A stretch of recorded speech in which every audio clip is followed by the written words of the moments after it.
हाँ जी बेटा, for the +1 class we are going to start chapter number 1 that is set. तो सबसे पहले डिस्कस करेंगे कि what is set. A set is a well defined collection of objects. Well defined objects आपके पास होते हैं, कलेक्शन ऑफ ऑब्जेक्ट्स है। इट मीन्स कि आपके पास कुछ ऑब्जेक्ट्स के कलेक्शन है जो वेल डिफाइन है। ठीक है, ऐसे को आप सेट को ऐसे एक कलेक्शन को आप बोल सकते हो कि वो आपके लिए एक सेट है। फॉर एग्ज़ाम्पल अगर मैं बोल दूँ आपके लिए कि एक बॉक्स है, उस बॉक्स में आपके पास काफ़ी सारे आपने बुक्स रखी हुई हैं। ठीक है, अपने साइंस की बुक्स आपने रखी हुई हैं, जिसमें आपके पास 3rd क्लास की साइंस की बुक्स है, 4th क्लास की, 5th, 6th, 7th up to 10th class की आपने साइंस की सारी बुक्स रखी हुई हैं। तो आप कह सकते हो कि ये जो आपके पास कलेक्शन है ये वेल डिफाइंड है, बिकॉज आप इसको डिफ़ाइन कर सकते हो कि ये आपके पास जो कलेक्शन है वो किस चीज़ की है।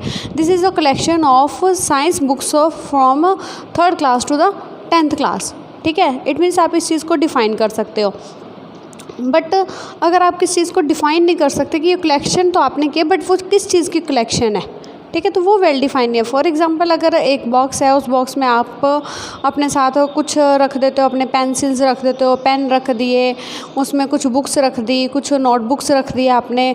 इसके साथ ही आप घर में कुछ उसमें से न्यूज़पेपर भी रख देते हो उठा के, या फिर आपके पास कोई आपकी वेस्टेज है, कोई भी चीज़ है जो आप उसके अंदर रख देते हो। फॉर एग्जांपल आपके हैंकीज पड़े हुए हैं उसके अंदर, तो वो आपकी कलेक्शन वेल डिफाइंड नहीं है, बिकॉज आप कह नहीं सकती आपके पास कलेक्शन किस चीज़ की है।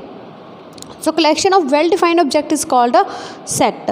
फॉर एग्जाम्पल यहाँ पे है फर्स्ट 5 पॉजिटिव इवन नंबर्स। अगर आपके पास मैं बोलूँ कि पहले 5 इवन नंबर्स कौन से हैं, 1 2 4 6 8 10, तो ये वेल डिफाइन है, बिकॉज यहाँ पे अगर ये मैंने कोई कलेक्शन लिखी है, ये 5 नंबर्स की कलेक्शन है, तो मैं बता सकती हूँ कौन सी चीज़ें हैं। ये मेरे पास कलेक्शन है first 5 positive integers of natural numbers. ठीक है, या फिर या हम कह सकते हैं 1 2 3 4, ये मेरे पास है फर्स्ट 4 नेचुरल नंबर्स हैं। ये कलेक्शन जो मेरे पास है, इसको मैं डिफ़ाइन करके बता सकती हूँ कि ये कलेक्शन किस चीज़ की है। अब कुछ कलेक्शंस ऐसी हैं जिसको हम डिफ़ाइन ही नहीं कर सकते कि वो है कैसी। अब फॉर एग्ज़ाम्पल अगर मैं बोल दूँ यहाँ पे कि best 3 players of India, 3 players of India, यहाँ पे इंडिया के 3 प्लेयर्स बोले गए, यानी कि यहाँ पे मैं गेम्स भी डिफ़ाइन नहीं कर रही हूँ। जैसे वो क्रिकेटर हो सकते हैं, हॉकी के हो सकते हैं, फुटबॉलर हो सकते हैं, ठीक है, बैट्समैन हो सकते हैं, कोई भी आपके पास बेस्ट प्लेयर कह दो, बट आप उसमें से बेस्ट नहीं निकाल सकते, बिकॉज कि अगर आप बेस्ट चुनना चाहो तो वो बेस्ट क्या होता है कि जिसके नीचे बाकी सारे उसके नीचे नीचे आएंगे। बट हम देखें तो हमारे इंडिया में तो सारे ही गेम्स में सारे ही बेस्ट हैं। ठीक है, किसी में कुछ क्वालिटीज़ होती है, किसी में कुछ क्वालिटीज़ होती हैं, बट किसी में कुछ डिसक्वालिटीज़ भी होती है, तो हम उसको बेस्ट भी नहीं कह सकते। तो अपने आप में सारे ही बेस्ट हैं, बट द बेस्टेस्ट हम अगर बोले तो वो हमारे लिए कोई भी नहीं हम निकाल सकते। तो नेक्स्ट अगर मैं बोलूँ कि फॉर एग्ज़ाम्पल आप मान लो कि मैं आपको क्रिकेट में से कह देती हूँ कोई 3 बेस्ट प्लेयर्स आप बताओ, तो जो आप बता रहे हो सकता है वो बेस्ट हो आपके लिए, बट क्या वो सेकंड पर्सन के लिए भी बेस्ट हैं? क्या वो 3rd पर्सन के लिए भी बेस्ट होंगे? तो इट मीन्स कि जो चीज़ आपके लिए वेरी कर गई कलेक्शन है, जो कलेक्शन आपने की है वो वेरी कर गई, वो वेल डिफाइंड नहीं हो सकती। ठीक है, अगर आप 3 बेस्ट बताते हो तो वो किसी दूसरे के लिए क्या हो सकते हैं, वो 3 प्लेयर्स ऑफ क्रिकेटर हो सकते हैं। ठीक है, तो हो सकता है उसके लिए बेस्ट ना हो, उसकी चॉइस कोई और हो। अगर मैं बोल दूँ best 4 mobile phones in India में बेस्ट फ़ोन, अब मेरे लिए तो भाई मेरा मोबाइल फ़ोन ही सबसे बेस्ट है, बिकॉज जो मेरे पास है वो चीज़ बेस्ट है मेरे लिए, जो मुझे साथ दे रही है चीज़, जिसकी हेल्प से मैं अपना काम कर पा रही हूँ, वो मेरे लिए बेस्ट है। जो आपके हाथ में इस टाइम पे मोबाइल होगा वो आपके लिए बेस्ट हो सकता है।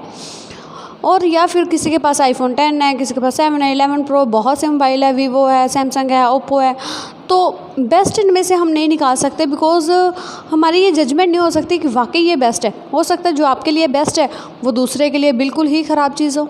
ठीक है, तो हम किसी का एक्सपीरियंस होता है, किसी के लिए वो चीज़ बेस्ट है तो किसी के लिए वो नहीं हो सकती, किसी के लिए वो गुड में भी नहीं आती। ठीक है, तो ये चीज़ों को हम डिफ़ाइन नहीं कर सकते, तो इसलिए ये वेल डिफाइंड ऑब्जेक्ट्स नहीं है। अब representation of sets. Representation of sets का मतलब क्या है आपके लिए कि आप सेट को रिप्रेजेंट कैसे करोगे। सबसे पहले अगर आप सेट को नाम देना चाहते हो, रिप्रेजेंट करना चाहते हो, फॉर एग्जांपल आप रिप्रेजेंटेशन आपने कैसे देते हो, जो आप अपने इंट्रो देते हो आप अपने नाम से स्टार्ट करते हो, तो सेट को भी हम कोई ना कोई नाम दे के चलेंगे। तो सेट का हम यहाँ पे जैसे फॉर एग्जांपल मैंने ये नाम दे दिया A, B, सी डी। तो जो सेट को हम नाम दे के चलते हैं वो कैपिटल इंग्लिश अल्फ़ाबेट्स होते हैं, और इनको जब हम डिफ़ाइन करते हैं उसके लिए हम ये करली ब्रैकेट्स का यूज़ करते हैं। अगर आप ये करली ब्रैकेट्स में लिख रहे हो एलिमेंट्स, इसके अंदर जो है ये डिजिट्स, तो इनको हम इसके एलिमेंट्स बोलेंगे, इसके मेंबर्स कह सकते हो, set of members of the set, elements of the set.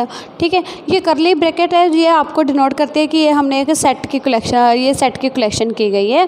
For example अगर मैं बोल दूँ A x where x is even natural number less than 12, ठीक है, 12 से छोटे छोटे आपने इवन नेचुरल नंबर बताने हैं, तो वो क्या होंगे 1 2 3 4 5 6 7 8 9 10 11, सॉरी इवन बताने हैं तो 2 4 6 8 10, यही वाला सेट हो जाएगा।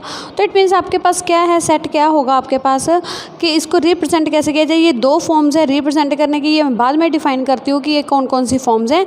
और उसके बाद आपके पास है कि ये कैपिटल अल्फ़ाबेट के साथ इनको डिनोट किया जाता है। अगर हम इसके अंदर एलिमेंट्स लिखते हैं, जैसे यहाँ पे मैंने लिखा है एक्स, एक्स की जगह पे आप A B C D, but small letters में कोई भी यूज़ कर सकते हो। तो एलिमेंट्स के लिए जो हम चूज़ करते हैं अल्फ़ाबेट्स, वो होते हैं आपके पास स्मॉल, और जो आप उसके नेमिंग के लिए यूज़ करते हो सेट को रिप्रेजेंट करने के लिए, उसके लिए होते हैं आपके पास कैपिटल लेटर्स। नेक्स्ट आपके पास आती है प्रॉपर्टीज़ ऑफ सेट। यहाँ पे कुछ प्रॉपर्टीज़ है सेट की। For example a set can be written in any order, first 5 even numbers. तो यहाँ पे अगर मैं ये लिख दूँ 2 4 6 8 10 या फिर 4 2 6 10 8, ये दोनों अलग सेट नहीं होंगे, ये दोनों एक ही सेट है। इट मीन्स इसके जो एलिमेंट्स हैं इनको किसी भी ऑर्डर में लिखा जा सकता है, पहले वाले को थर्ड पे, थर्ड वाले को फिफ्थ पे, फिफ्थ वाले को सेकंड पे, तो किसी भी ऑर्डर में हम लिख सकते हैं। तो अगर इसके एलिमेंट सेम है ना, तो इट मीन्स वो सेट सेम है, तो वो सेट अलग नहीं है। तो क्योंकि इसका मतलब है कि हम इसके जो एलिमेंट्स हैं उनको किसी भी ऑर्डर में चेंज करके लिख सकते हैं। Some elements can not be repeated in sets. Same elements जो होते हैं उनको हम रिपीट नहीं करते सेट में। जैसे फॉर एग्जांपल 2 2 4 4 4 7, यहाँ पे 2 2 रिपीट हुआ, इसको सिंगल टाइम लिखते हैं। 4 4 4 3 टाइम है, इसको भी सिंगल टाइम में लिखा जाएगा। 7 तो है ही सिंगल टाइम। तो इट मीन्स कि हम सेट में कभी भी एलिमेंट्स को रिपीट नहीं करते। नेक्स्ट है आपके पास हाउ टू रिप्रेजेंटेशन सेट्स। अभी हमने बोला था कि इसकी दो फॉर्म्स हैं। तो अब हमारे पास पहली जो फॉर्म है वो है रोस्टर फॉर्म, जिसको आप बोल सकते हो सेट बिल्डर फॉर्म, या सॉरी रोस्टर फॉर्म जिसको आप टेबुलर फॉर्म भी कह सकते हो, एनुमरेशन मेथड भी कह सकते हो। रोस्टर, टेबुलेशन या फिर एनुमरेशन, इनमें से आप कोई भी नाम दे सकते हो इनको, ठीक है। तो इसके लिए आपके पास होता क्या है कि ऐसे आपके पास हम इसमें यूज़ करते हैं करली ब्रैकेट्स का यूज़ करते हैं। इसमें कुछ एलिमेंट्स होते हैं जिसमें ब्रैकेट्स में इनको इनक्लोज किया जाता है और उनमें कॉमर्स का यूज़ किया जाता है। फॉर एग्जांपल अगर मैं यहाँ पे लिख दूँ 2, 4, 6, 8, 10, आपको पता है कि आपके पास एक सेट है, set of even positive natural numbers हैं। बी आपके पास यहाँ पे AEIOU लिखा हुआ है, तो मैं इसको डिफाइन कर सकती हूँ कि B is a set of vowels in English alphabets. तो ये मेरे पास एक सेट है। नेक्स्ट फॉर्म आती है सेट बिल्डर फॉर्म, ठीक है। सेट बिल्डर फॉर्म आप कह सकते हो इसको, या फिर प्रॉपर्टी मेथड भी कहा जा सकता है इसको। तो सेट बिल्डर फॉर्म है जिसमें आप डायरेक्ट डिजिट्स को नहीं रिप्रेजेंट करते कि कौन कौन से इसमें डिजिट्स आ रहे हैं। इनको रिप्रेजेंट करने के लिए हम इसके लिए कुछ स्पेशल लैंग्वेज का यूज़ कर लेते हैं, कुछ स्पेशल प्रॉपर्टीज़ यूज़ कर लेते हैं इसको सेट देने के लिए। इसके जो एलिमेंट्स को हम स्टार्ट करते हैं, अब we will always start with the some elements like x, A small B, ठीक है। तो इसके साथ ही हम इसको स्टार्ट करेंगे। इसको कहते हैं इस सच दैट कह लो, वेयर कह लो, एक्स वेयर एक्सिस, ठीक है। तो हम सबसे पहले लिखेंगे कि इसमें एलिमेंट्स आ रहे हैं, सभी से एलिमेंट्स को जनरल नाम देंगे एक्स। तो अब एक्स होगा क्या, x is first 5 positive even numbers, पहले 5 पॉजिटिव इवन नंबर्स होंगे आपके पास, ठीक है। अब वो फर्स्ट 5 पॉजिटिव नंबर्स कौन से हो सकते हैं, 5, 2 4 6 8 10, ठीक है। इट मीन्स ये वाले सेट को हमने कन्वर्ट कर दिया लैंग्वेज में कि x where x is first 5 even natural numbers. जैसे ये वाला था वॉवल्स वाला, इसको मैं कैसे लिख सकती हूँ, एक्स। अब एक्स क्या होगा, x is vowel in English alphabet. तो इट मीन्स जब हम रोस्टर फॉर्म को सेट बिल्डर फॉर्म में चेंज करते हैं तो हम कुछ स्पेशल प्रॉपर्टीज़ को ध्यान में रखते हैं, उनके साथ उनकी कंडीशंस को साथ में ध्यान में रखते हैं, ठीक है। अब इसमें आपके पास साइन आएंगे। ये साइन है आपके पास बिलोंग का मतलब होता है कि अगर कोई एलिमेंट सेट में है तो उसको हम कहेंगे कि this element belongs to the set. जो सेट का नाम होगा। अगर जैसे यहाँ पे ए सेट है 1 2 3 4 5, तो यहाँ पे मैं लिख सकती हूँ कि 1 बिलोंग्स टू ए, यानी कि 1 ए सेट में है। 2 बिलोंग्स टू ए, यानी कि 2 वाला एलिमेंट है जो ए सेट में है। 6 belongs to A, does not belongs to A, sorry, does not belongs to means कि इसको बिलोंग नहीं करता, यानी कि वो इस सेट में नहीं है। 7 does not belongs to 8 means कि 7 वाला एलिमेंट ए में नहीं है।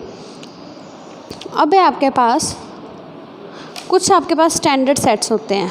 सम स्टैंडर्ड सेट्स हैं जैसे कि सेट ऑफ नेचुरल नंबर्स, ये अपने आप में पहले ही सेट डिफाइन हो चुके हैं, ठीक है। ये है set of natural numbers. Natural numbers है 1 2 3 4 up to so on. Set of integers जिसको हम आई या जेड से डिनोट करते हैं, वो क्या हो गया 0 +- 1 +- 2 +- 3 up to so on. Next है denote the set of all positive. Z plus का मतलब होता है ऑल पॉजिटिव इंटीजर्स, जिसमें हम नेचुरल नंबर्स को काउंट करके चलते हैं। तो ये कुछ स्टैंडर्ड सेट्स हैं आपके पास जो ऑलवेज़ एक सेट की फॉर्मेशन में ही इसको हम लेके चलते हैं। अब हम करेंगे इसकी कुछ applications. Right the set of all vowels in English alphabet which preceded Q. It means आपने एक सेट लिखना है इंग्लिश अल्फ़ाबेट्स का, जो वॉवल्स होंगे सारे इंग्लिश अल्फ़ाबेट्स के वॉवल्स, और जो क्या होंगे क्यू से पहले पहले आएंगे। तो वो आपके पास क्या है, ए, वैसे क्या होते हैं ए E I O you, but you हम कंसीडर नहीं कर रहे बिकॉज यू जो है वो आपके पास क्यू के बाद आ रहा है। तो इट मीन्स वो क्या है, A E I O U is the required set. Next है right the set of all positive integers. अब आपके पास जो इंटीजर्स हैं, ठीक है, उन्होंने बोला है कि पॉजिटिव होने चाहिए, साथ में उन्होंने इसके 2 सम्स बनाए हैं, whose cube is an odd integer. अब अगर देखा जाए तो अगर मैं बोलूँ कि कोई आपके पास ऑड नंबर है, फॉर एग्जांपल 1 3 5 7 9 11 13 15 17 21 23, ठीक है, ये आपके पास बहुत से ऑड नंबर्स आएंगे। अगर आप इनका क्यूब करके देखो अपने आप, जब आप इनका क्यूब करोगे तो क्यूब करने के बाद भी ये हमेशा ऑड नंबर ही बनते हैं।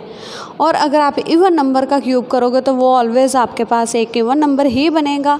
तो यहाँ पे अब आपके पास है 2x। 2x आपको डिनोट करता है जनरल फॉर्म में, अगर हम देखें 2x या 2n, ये आपके पास होता है एक इवन नंबर, और 2x + 1 या फिर 2n - 1 या +1 ये आपके पास हमेशा एक ऑड नंबर होता है। तो फर्स्ट के लिए हम क्या लिखेंगे x, जहाँ पे x क्या होगा 2n + 1। 2n + 1 क्या होता है, एक odd number, where n is, उन्होंने कहा है कि जिसका क्यूब करने पे ऑड नंबर आए वो क्या होगा, किसका क्यूब करने पे ऑड नंबर आएगा, ऑड नंबर का। तो इट मीन्स ये बनेगा एक सेट ऑफ ऑड नंबर्स बनेगा। तो it means 2n + 1 where n is integer and greater than equal to 0। Next उन्होंने कहा है कि ऐसे नंबर्स लिखने हैं जिनका क्यूब करने पे इवन नंबर बने। अब किनका क्यूब करने पे इवन नंबर बनता है, सिर्फ इवन नंबर्स का। It means x = 2n types इसमें एलिमेंट्स होंगे। नेक्स्ट है right the set of x where x is positive integers and x² is less than 40। सारे पॉजिटिव इंटीजर्स जिसका स्क्वायर करने पे 40 से कम आएगा उसको लिखना आपने रोस्टर फॉर्म में। ये आपको सेट बिल्डर फॉर्म दी गई है, तो इसमें आपने करना है स्क्वायर करके जिसका आंसर आएगा 40 से कम। अब 1 का स्क्वायर है 1, वो 40 से कम है तो इसमें 1 आ रहा है। 2 का स्क्वायर 4, वो 40 से कम है। 3 का स्क्वायर 9, 40 से कम है। 4 का स्क्वायर 16, 40 से कम है। 5 स्क्वायर 25, वो भी 40 से लेस है।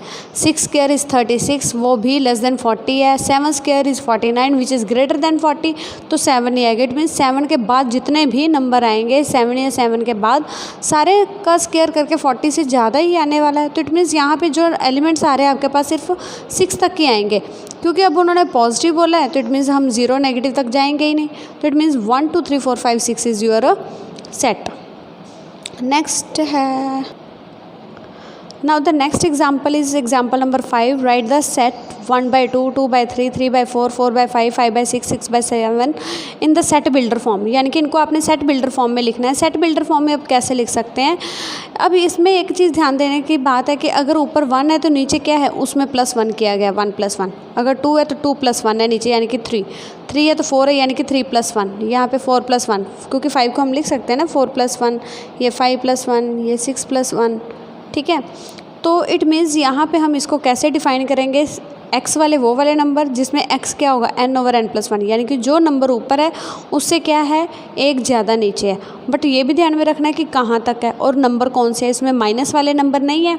तो यहाँ पे लिखोगे n is natural number, because natural number में ही सारे पॉजिटिव आ रहे हैं और उन्होंने कहा है कि कहाँ तक लेके जाने। आप डायरेक्ट यहाँ पे लिख सकते हो n इज़ लेस देन 7 या 1 is less than equal to n is less than equal to 6। आप डायरेक्ट लिख सकते हो n इज़ लेस देन 7, दोनों में से कुछ भी लिख सकते हो यहाँ पे कि वो 7 से कम होंगे। 7 से कम क्या है 6। नेक्स्ट है करेक्ट मैच, इनका आपने मैच करना है। इनका मैं आपको PDF सेंड कर दूँगी, ये आप खुद करके देखोगे। नेक्स्ट उन्होंने पूछा अ सेट इज़, अब सेट क्या है, collection of numbers, well defined collection of objects या collection of well defined objects. तो जैसा कि डेफिनेशन में मैंने बताया था, it is a collection of well defined objects, कि एक कलेक्शन है जिसको आप वेल डिफाइन कर सकते हो ऑब्जेक्ट्स की, उसको आप बोलते हो। Not a well defined collection of objects, क्योंकि अगर वेल डिफाइन कर दे वो तो है ही, बट हमने ये देखना है कि हमारे पास अगर कोई कलेक्शन है क्या वो सेट है या नहीं है। अगर वो वेल डिफाइन है तो सेट है, अगर नहीं है तो वो सेट नहीं है। नेक्स्ट है types of sets. Types of sets में सबसे पहले आ रहा है कि एम्प्टी सेट। एम्प्टी सेट आपके पास या फिर नल सेट या वॉइड सेट क्या आ रहा है आपके पास। एम्प्टी सेट का मतलब होता है कि एक ऐसा सेट जिसमें आपके पास कोई भी एलिमेंट नहीं होता, वो होता है आपके लिए एक एम्प्टी सेट। इसको हम डिनोट करते हैं 5 के साथ। जैसे मैं बोल दूं कि अगर आपके पास एक सेट है, उसमें सेट में आपके पास नेचुरल नंबर्स होंगे और वो नेचुरल नंबर्स लेस देन 1 होंगे, तो लेस देन 1 तो कोई नेचुरल नंबर नहीं है, तो इट मीन्स इस सेट में कोई एलिमेंट नहीं आने वाला। तो आप इसको ज़ीरो भी नहीं लिख सकते। इट डजेंट मीन कि आप इसको ऐसे लिख दो कि zero, zero is also element, zero भी एक एलिमेंट है, तो इसमें आप ज़ीरो भी नहीं लिख सकते। इट मीन्स इसमें कोई एलिमेंट नहीं आएगा। A set consisting of no element is called empty set, void set और नल सेट, इसको हम 5 से डिनोट करते हैं। नॉन एम्प्टी सेट का मतलब होता है कि एक ऐसा सेट जो खाली नहीं होगा, यानी कि एम्प्टी नहीं होगा, उसमें कोई ना कोई तो एलिमेंट होना ही चाहिए, चाहे वो एक ही एलिमेंट क्यों ना हो, एटलीस्ट 1 एलिमेंट। एटलीस्ट का मतलब होता है कि कम से कम एक या एक से जितने मर्जी हो जाए ज़्यादा। तो ये सेट है आपके पास। अगर हम सेट में लिख देते हैं ना ज़ीरो, इट डजेंट मीन कि इट इज़ एम्प्टी सेट। ये एम्प्टी नहीं है, ये नॉन एम्प्टी है, because zero is also element. 5 अगर आप सेट के अंदर लिख देते हो 5, तो 5 भी अपने आप में एक एलिमेंट बन जाता है, तो ये आपके लिए एक एम्प्टी सेट नहीं होगा। सिंगलटन सेट का मतलब, अब सिंगल का मतलब क्या होता है 1 अकेला, ठीक है। तो सिंगलटन सेट का मतलब होगा कि एक ऐसा सेट जिसमें सिर्फ एक ही एलिमेंट आए। जैसे मैं बोल दूं कि यहाँ पे मैं लिख देती हूँ कि आपने यहाँ पे लिखने हैं एक्स वाले numbers where x is whole number, ठीक है, होल नंबर होंगे एंड लेस देन 1 होंगे, तो वो आपके पास है 0, क्योंकि 1 से छोटा तो सिर्फ होल नंबर 0 ही बचता है, तो सिर्फ एक ही एलिमेंट आ रहा है, तो वो सिंगलटन सेट है। फाइनाइट सेट का मतलब होता है कि वो वाले नंबर सेट जिसमें आपके पास नंबर ऑफ़ एलिमेंट्स क्या होंगे फाइनाइट। फाइनाइट यानी कि आपके लिए वो काउंटेबल होंगे, ठीक है। जैसे set of all persons surely comes to an end is called finite. For example set of even natural number less than 50, natural number 50 से कम वाले लिखने हैं, ठीक है। इवन नंबर्स आपको पता है 2 से डिविजिबल वाले 2, 4, 6, 8, ठीक है, अप टू 50 तक लिखने हैं। लेस देन 50 तो वो 48 तक आएंगे, तो वो आपके पास काउंटेबल है। Integers number x is a factor of 1000, कि वो 1000 के फैक्टर होंगे। अब 1000 के फैक्टर भी आपके पास क्या होंगे, एक कह लो फाइनाइट सेट ही बनेगा। 5 इज़ ए फाइनाइट सेट, यानी कि वो सेट जो 5 है उसमें एलिमेंट्स है नहीं, तो उसको हम फाइनाइट में काउंट करते हैं। Infinite set, a set which is not finite is called infinite set, यानी कि जिसमें आपके पास एलिमेंट्स है काउंटेबल नहीं है, तो वो हम उसको बोलेंगे इनफाइनाइट सेट है। For example a set of natural number, a set of integers, a set of rational numbers, या फिर मैं बोल दूँ कि x belongs to q, 0 is less than x is less than 1, यानी कि रैशनल नंबर जो 0 to 1 के बीच में। अब देखा जाए तो ये है 0, तो ये है 1। आप कहोगे इसके अंदर तो बहुत कम नंबर आने वाले, 0.1, 0.2, 0.3, 0.4 अप टू 0.9, बट देखा जाए तो 0.1 से 0.2 के बीच में कितने नंबर आ रहे हैं, 0.2, 0.2, 1, 2, 2, 2, 3, 2, 4, 2, 5, 2, 6, 2, 7, 2, 8, 2, 9, फिर 0.2, 1 से लेकर 0.2 के बीच में कितने नंबर आ रहे हैं, 0.2, 0.2, 1, 2, 2। इट मीन्स इसमें बहुत सारे नंबर आ रहे हैं, तो ये आपके पास सेट है इनफाइनाइट। नेक्स्ट है cardinal number of finite set. Cardinality का मतलब होता है कि अगर आप उसके एलिमेंट्स को काउंट कर रहे हो तो वो उसके लिए है cardinality, cardinal number of finite set है, यानी कि इसके अंदर कितने नंबर ऑफ एलिमेंट्स है। इसके अंदर है 4 एलिमेंट्स, तो एन ए का मतलब है कि number of elements in set ए वो है 4। सब सेट का मतलब होता है कि आपने अगर आपके पास कोई 2 सेट है, मान लो एक सेट है ए और एक सेट है आपके पास बी, ये रहा ए सेट 1 2 3 4 और बी सेट है 1 2 4, तो इसको आप क्या कहोगे, सबसेट कब होगा, अगर बी के सारे एलिमेंट्स ए में है तो B is a subset of A. For example यहाँ पे 1 बी में है, 1 ए में भी है, 2 बी में है, 2 ए में भी है, 4 बी में है, 4 ए में भी है। इट मीन्स बी के सारे एलिमेंट्स क्या है, ए के elements. The elements of B are the elements of A implies B is a subset of A. तो इसके लिए साइन यूज़ होता है B is a subset of A, ये है सबसेट का साइन। तो इसका मतलब, और ये ए जो है इसको बोलेंगे सुपर सेट, ये सबसेट है, ये सुपर सेट है। तो प्रॉपर सबसेट क्या है, a set B is said to be proper subset of A if every element of set B is element of A where element of A is not an element of B. यानी कि subset आप क्या क्या कैसे कह सकते हो कि इसके सारे एलिमेंट्स तो इसमें हैं, बट क्या ए के सारे एलिमेंट्स इसमें हैं, 1 to 4 तो है बट 3 नहीं है, तो इट मीन्स ये प्रॉपर सबसेट है। ठीक है, या अगर मैं बोलूँ कि ए है आपके पास 1 2 3 4, एक सी सेट लेके जा रही हूँ मैं, वो है आपके पास 4 3 1 2। अब ए के सारे एलिमेंट सी में है, सी के सारे एलिमेंट ए में है, तो इट मीन्स आप कह सकते हो A is subset of C, C is subset of A, तो ये सबसेट है। बट अगर ये प्रॉपर सबसेट, जैसे ये प्रॉपर है क्योंकि इसके सारे एलिमेंट्स नहीं इसमें है, इसके तो सारे एलिमेंट इसमें है बट ए के सारे एलिमेंट बी में नहीं है ना, तो इसके लिए प्रॉपर, ये होता है प्रॉपर सबसेट का साइन। नेक्स्ट है आपके पास पावर सेट।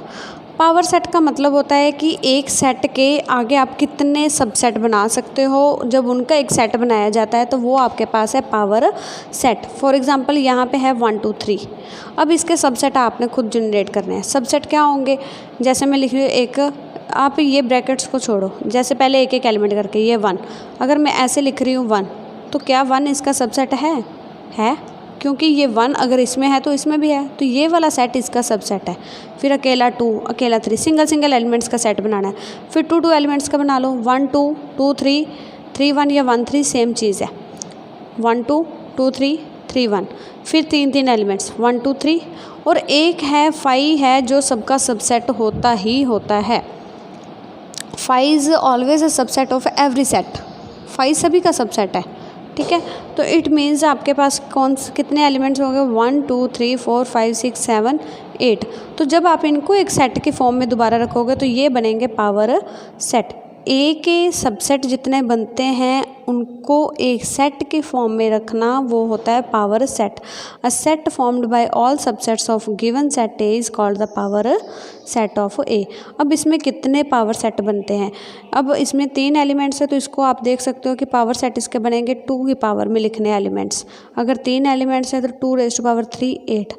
अगर मेरे पास एक सेट आ जाता फॉर एग्जांपल ABCD, तो इसके पावर सेट कितने आएंगे, पावर सेट यानी कि इसके अंदर कितने ये सबसेट बनने वाले हैं, वो होगा 2 power 4 दैट इज़ 16।